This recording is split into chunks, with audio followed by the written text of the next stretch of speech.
स्वागत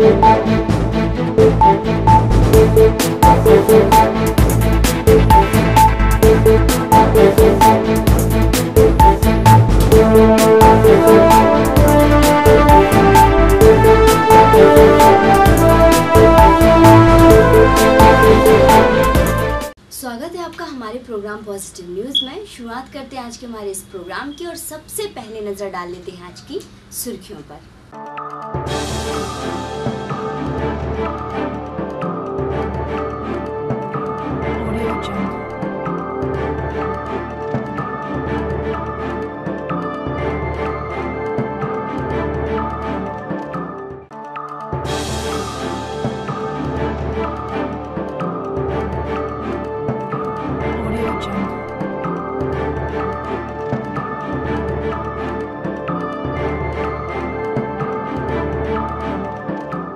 अपराधियों के अपराधों का पूरा रिकॉर्ड अब आप कंप्यूटर पर देख सकेंगे। इसके लिए प्रदेश की पूरी पुलिस को हाईटेक किया जा रहा है और एक क्लिक के माध्यम से आप अपराधों का पूरा रिकॉर्ड कंप्यूटर में देख सकेंगे। वहीं लगभग 1 लाख पुलिस फोर्स को ऑपरेटिंग सिस्टम में एक्सपर्ट किया जा रहा है। Crime and criminal tracking and networking system के तहत प्रदेश पुलिस को हाईटेक करने में भले ही देरी हो गई हो, लेकिन अब उच्च स्तरीय गुणवत्ता के कंप्यूटर उपकरणों से पुलिस को लैस किया जा रहा है और अब प्रदेश के आधे पुलिस थाने इस सिस्टम के तहत हाईटेक हो चुके हैं, तो शेष में ट्रायल अंतिम चरणों में है और अब अपराधों का पूरा खाता एक क्लिक के साथ कंप्यूटर पर देखा जा सकेगा। साथ ही प्रदेश के 11 जिलों में यह ट्रायल अंतिम चरणों में है। वहीं प्रदेश की 1 लाख फोर्स को कंप्यूटर ऑपरेटिंग में एक्सपर्ट किया जा रहा है।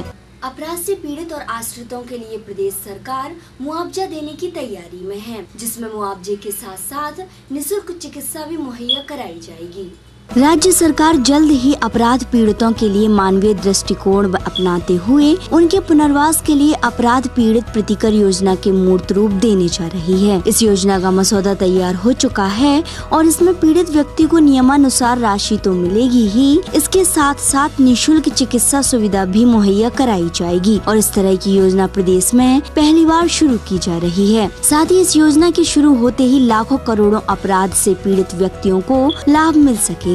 वहीं अगर 16 साल की उम्र में भी कोई अपराध किया तो उन्हें वयस्क की तौर पर सजा मिलेगी। निःशक्तजन लोगों के लिए एक अच्छी खबर है, क्योंकि अब व्यापम इनके लिए नौकरी की पूरी जानकारी SMS के माध्यम से देगी। वहीं इसमें खास बात यह है कि ऐसी पहल करने वाला मध्य प्रदेश पहला राज्य है। व्यापम द्वारा निःशक्तजन को भर्ती और चयन परीक्षाओं की जानकारी SMS से दी जाएगी। इससे भी समय पर आवेदन कर सकेंगे और इसमें व्यापम द्वारा प्रदेश के निःशक्तजन का उनकी योग्यता के अनुसार डेटाबेस तैयार करने के लिए एक नया पोर्टल बनवाया है। साथ ही इस तरह की व्यवस्था करने वाला मध्य प्रदेश प्रदेश का पहला राज्य है। वहीं इससे दूरस्थ अंचल में रहने वाले निःशक्तजन को नए पदों में होने वाली भर्तियों के संबंध में भी जानकारी मिल सकेगी। साथ ही राज्य शासन द्वारा निःशक्तजन को नौकरियों में 6% का आरक्षण दिया गया है। एसिड अटैक की बढ़ती वारदातें खत्म लेने का नाम नहीं ले रही हैं, जिसके लिए अब सरकार ने ठोस कदम उठाया है और बिना पहचान पत्र के किसी को भी एसिड नहीं बेचा जाएगा। साथ ही एसिड पीड़ितों को अब 5 लाख तक का मुआवजा दिया जाएगा। तमाम कानूनों के बावजूद देश में एसिड अटैक की वारदात थम नहीं रही है, जिसके चलते केंद्र सरकार ने इसे गंभीरता से लेते हुए एसिड की बिक्री पर कड़ी निगरानी रखने का खाका तैयार किया है। इसके तहत बिना पहचान पत्र एसिड नहीं खरीदा जा सकेगा। साथ ही इस तरह के हमलों से पीड़ित को केंद्र सरकार की ओर से 5 लाख रुपए का अतिरिक्त मुआवजा देने के साथ ही अदालत द्वारा लगाए गए अर्थदंड का भी सीधा लाभ दिया जाएगा। मुख्यमंत्री कन्यादान योजना के बारे में हम सभी जानते हैं, लेकिन विवाह के बाद सुखी जीवन की जानकारी भी अब सरकार रखेगी, जिसके लिए सरकार ने एक नई योजना बनाई है जिसका नाम कुशल छेब है। तो अब बेटियों के विवाह के बाद भी सुखी जीवन की पूरी जानकारी सरकार के पास रहेगी। मुख्यमंत्री शिवराज सिंह चौहान ने यह ऐलान किया है कि जिन युवतियों की शादी कन्यादान योजना के तहत हुई है, अब सरकार उनकी कुशलक्षेम भी जानेगी। इसके लिए कुशलक्षेम सम्मेलन का आयोजन किया जाएगा, जिसके माध्यम से बेटियों की शादी के बाद भी उनका कुशल हालचाल पता किया जाएगा, जो कि एक अच्छी पहल है। और अब विवाह के बाद भी बेटियों की कुशलक्षेम शिवराज सरकार जानेगी। सामान्यतः अगर किसी बिजली विभाग के कर्मचारी की करंट के दौरान मौत होती है तो उसे मुआवजा दिया जाता है, लेकिन अब यदि किसी भी आम व्यक्ति की करंट से मौत होती है तो उसे 1.5 लाख रुपए तक का मुआवजा दिया जाएगा।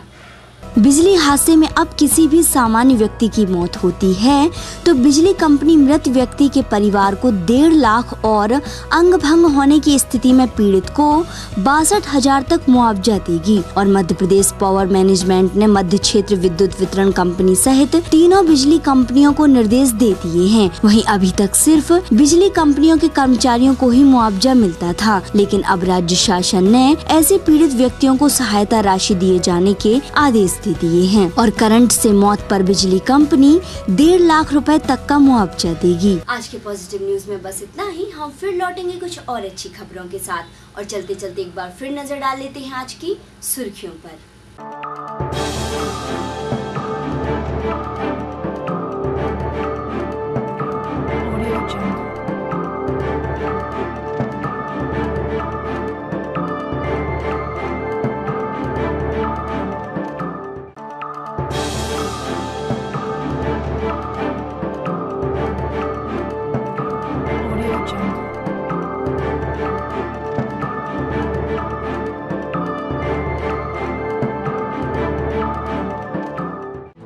Thank you.